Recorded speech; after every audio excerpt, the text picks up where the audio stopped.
Let's talk about your mortgage license. It's so much more than just a piece of paper, right? It's your entire career. And the story of First Alliance Lending, wow, it is a stark reminder of that. What happened to them is a cautionary tale that every single one of us in this industry really needs to understand.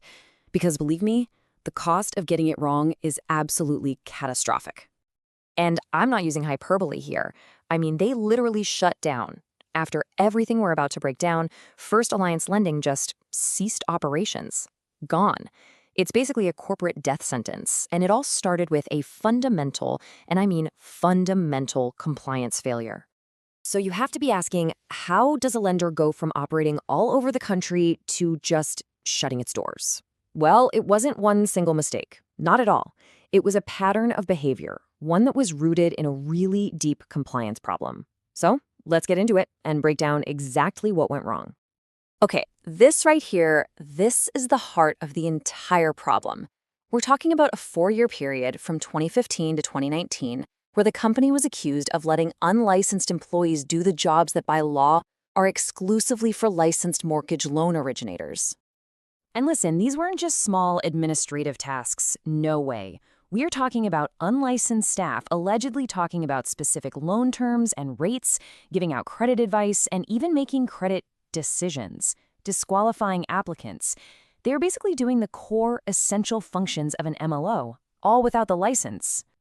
And this is exactly why those actions are illegal. The SAFE Act isn't just red tape. It exists for one huge reason: to protect consumers, to make sure the people guiding them through one of the biggest financial decisions of their entire lives are qualified, licensed, and accountable. It is the absolute bedrock of our profession's integrity. And this is where the story gets even more serious, because this wasn't just some technical violation you find in a rulebook. No, this licensing failure had a direct, harmful, and really expensive impact on actual borrowers. The gap between what they were told and what actually happened, it was devastating. I mean, just look at this disconnect. It's staggering. Consumers were hearing things like, "You're pre-qualified, we'll get you a better rate," even no-cost refinances. But the reality? People wasted months of their time, they lost thousands of dollars in fees and deposits, and they were left chasing loans they were never, ever going to get. You see, because that foundation of licensing was totally broken, other pillars of compliance just started to crumble. The company was also accused of violating TRID, that's the TILA-RESPA rule, by demanding documents before a loan estimate was even issued. They also allegedly violated the Equal Credit Opportunity Act, ECO, by not sending out proper adverse action notices. It just goes to show how one major failure can set off this cascade of others. And well, when things get this bad, you know the federal regulators are going to get involved. The Consumer Financial Protection Bureau, the CFPB, they stepped in. And suddenly, the company found itself staring down a massive federal lawsuit. Now, here's the part that's truly shocking.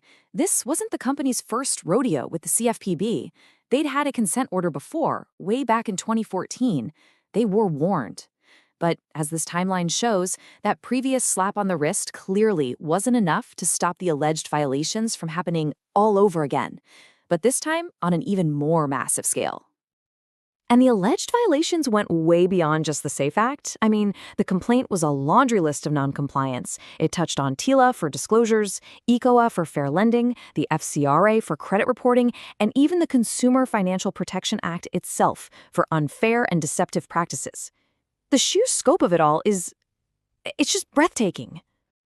And the penalties being sought are incredibly severe. We're talking permanent injunctions, paying back consumers, giving up all those ill-gotten profits, and just massive civil penalties. These are not slaps on the wrist. These are company-ending consequences, plain and simple. So after all that, what does this mean for you, the licensed professional watching this? It means that protecting your license is not just about compliance checklists.